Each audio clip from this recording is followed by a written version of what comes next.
March showers, but you know those April showers are just around the corner. Yeah, word is there could be showers in May also.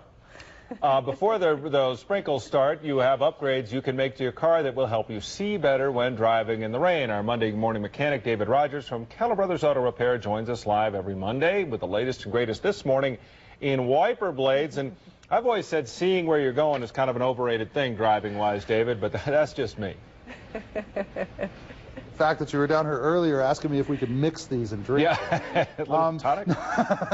No, truthfully though, hey, there are some things you can do, and I was just up in the mountains yesterday. I went fly fishing, and you know, it was so messy, all the melt and the rain and the mess.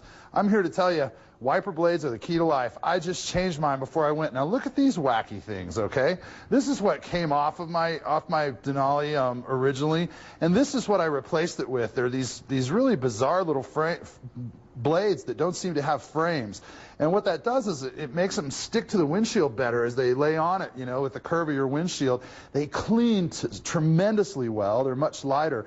And I was really excited. This one's called Innovision. You know, it's just a type by Napa, and it's probably the best blade I've ever seen.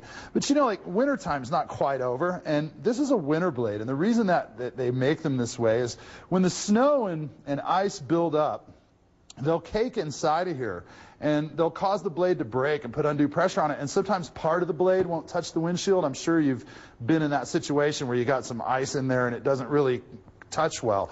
Well, this rubber protecting sheath keeps that snow and ice from getting in there and holds the blade together better.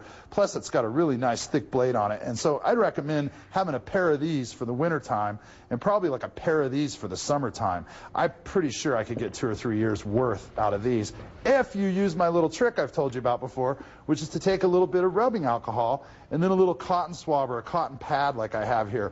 And I just pour the alcohol onto the pad, and then I just wipe it right down the wiper blade. And usually if I do that 2 to 3 times a year, it'll take all that road grime, that salt and the oils and stuff out of the rubber, clean that up, and make it work well again. So when your wiper blades start to chatter, instead of just buying new ones, that might be the way to go.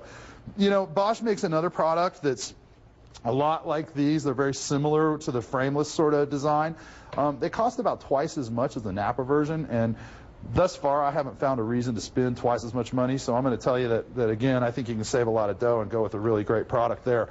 Now, something else that I found, everybody seems to be making their own washer fluid. I mean, what is going on with cars today? They've got 54 different colors of fluids out there, as if it's going to make it work any better.